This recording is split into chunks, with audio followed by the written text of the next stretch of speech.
The Giver by Lois Lowry. Chapter 2. Jonas watched as his father poured a fresh cup of coffee. He waited.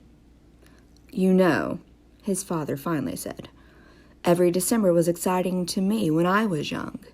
And it has been for you and Lily, too, I'm sure. Each December brings such changes." Jonas nodded.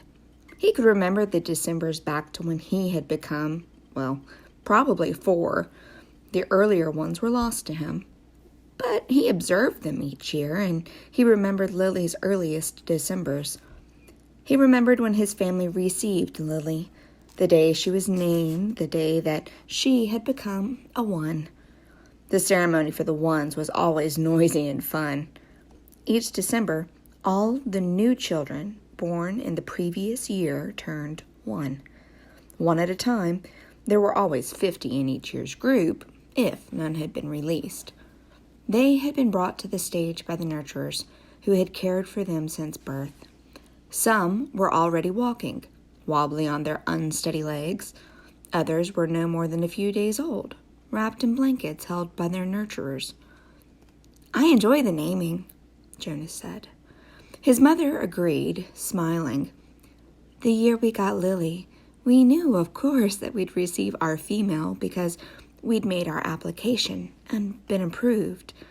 But I'd been wondering what her name would be." "I could have sneaked a look at the list prior to the ceremony," Father confided. "The committee always makes the list in advance, and it's right there in the office at the Nurturing Center. As a matter of fact," he went on, "I feel a little guilty about this, but I did go in this afternoon and look to see if this year's naming list had been made yet. It was right there in the office, and I looked up number 36. That's the little guy I've been concerned about, because it occurred to me that it might enhance his nurturing if I could call him by a name. Just privately, of course, when no one else is around." "Did you find it?" Jonas asked. He was fascinated. It didn't seem a terribly important rule, but the fact that his father had broken a rule at all awed him. He glanced at his mother, the one responsible for adherence to the rules, and was relieved that she was smiling. His father nodded. "His name, if he makes it to the naming without being released, of course, is to be Gabriel. So I whisper that to him when I feed him every 4 hours and during exercise and playtime, if no one can hear me. I call him Gabe, actually," he said, and grinned. "Gabe." Jonas tried it out. A good name, he decided. Though Jonas had only become a 5 the year that they acquired Lily and learned her name, he remembered the excitement, the conversation at home, wondering about her, how she would look, who she would be, how she would fit into their established family unit. He remembered climbing the steps to the stage with his parents, his father by his side that year instead of with the nurturers, since it was the year that he would be given a new child of his own. He remembered his mother taking the new child, his sister, into her arms while the document was read to the assembled family units. "New child 23, the namer had read. "Lily." He remembered his father's look of delight, and that his father had whispered, "She's one of my favorites. I was hoping for her to be the one." The crowd had clapped, and Jonas had grinned. He liked his sister's name. Lily, barely awake, had waved her small fist. Then they had stepped down to make room for the next family unit. "When I was in 11, his father said now, "as you are, Jonas, I was very impatient waiting for the ceremony of 12. It's a long 2 days. I remember that I enjoyed the 1s, as I always do, but that I didn't pay much attention to the other ceremonies except for my sister's. She became a 9 that year and got her bicycle. I'd been teaching her to ride mine, even though technically I wasn't supposed to." Jonas laughed. It was one of the few rules that was not taken very seriously and was almost always broken. The children received their bicycles at 9.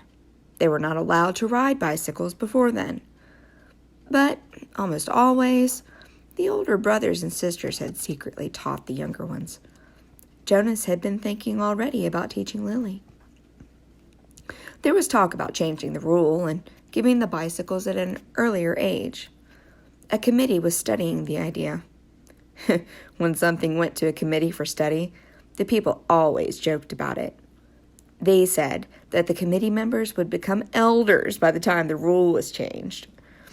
Rules were very hard to change. Sometimes, if it was a very important rule, unlike the one governing the age for bicycles, it would have to go eventually to the receiver for a decision. The receiver was the most important elder. Jonas had never even seen him, that he knew of. Someone in a position of such importance lived and worked alone. But the committee would never bother the receiver with a question about bicycles. They would simply fret and argue about it themselves for years, until the citizens forgot that it had ever gone to them for study. His father continued. So I watched and cheered when my sister, Katya, became a 9 and removed her hair ribbons and got her bicycle, Father went on. Then I didn't pay much attention to the 10s and 11s, and finally, at the end of my second day, which seemed to go on forever, it was my turn. It was the ceremony of 12. Jonas shivered. He pictured his father, who must have been a shy and quiet boy, for he was a shy and quiet man, seated with his group, waiting to be called to the stage. The ceremony of 12 was the last of the ceremonies, the most important. I remember how proud my parents looked, and my sister too, even though she wanted to be out riding the bicycle publicly. She stopped fidgeting and was very still and attentive when my turn came. But to be honest, Jonas, his father said, for me there was not the element of suspense that there is with your ceremony, because I was already fairly certain of what my assignment was to be. Jonas was surprised.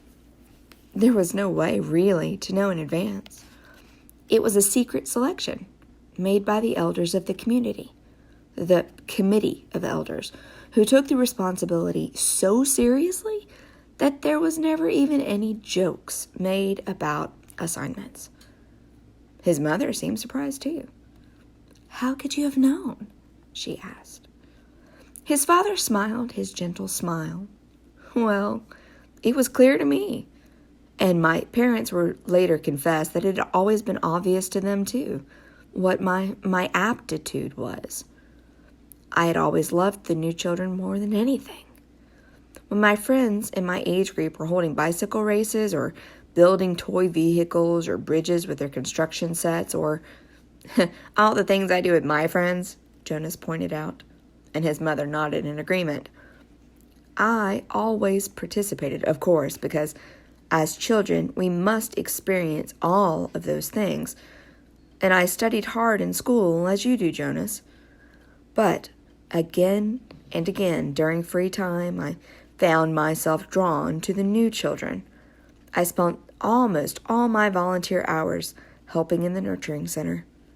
Of course, the elders knew that from their observations. Jonas nodded.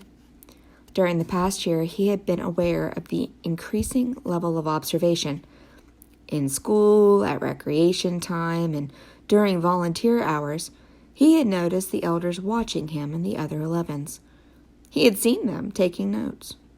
He knew, too, that the elders were meeting for long hours with all of the instructors that he and the other 11s had had during their years of school. So I expected it, and I was pleased, but not at all surprised when my assignment was announced as nurturer, Father explained. Did everyone applaud, even though they weren't surprised? Jonas asked. Oh, of course. They were happy for me. That's my assignment. That's what I wanted most. I felt very fortunate. His father smiled. Were any of the 11s disappointed your year? Jonas asked. Unlike his father, he had no idea what his assignment would be. But he knew that some would disappoint him. Though he respected his father's work, Nurturer would not be his wish, and he didn't envy laborers at all. His father thought, "No, I don't think so." Of course, the elders are so careful in their observations and selections. "I think it's probably the most important job in our community," his mother commented. "My friend, Yoshiko, was surprised by her selection as doctor," father said. "But she was thrilled.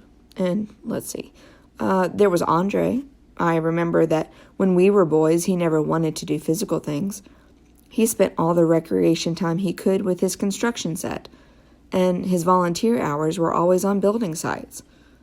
The elders knew that, of course. Andre was given the assignment of engineer, and he was delighted." "Andre later designed the bridge that crosses the river to the west of town," Jonas's mother said. "It wasn't there when we were children."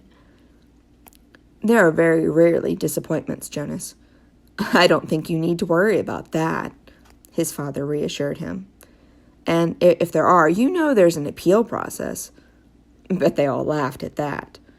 An appeal went to a committee for a study. "I worry a little about Asher's assignment," Jonas confessed.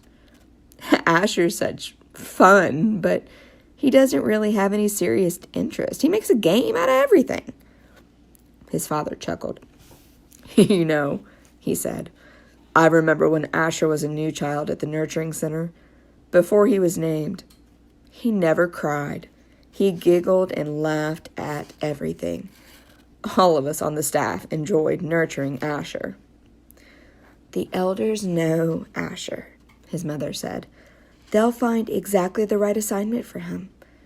I don't think you need to worry about him. But, Jonas, let me warn you about something that may not have occurred to you. I know I didn't think about it until after my ceremony of 12. "What's that?" "Well, it's the last of the ceremonies, as you know. After 12, age isn't important. Most of us even lose track of how old we are as time passes, though the information is in the Hall of Open Records, and we can go and look it up if we wanted to.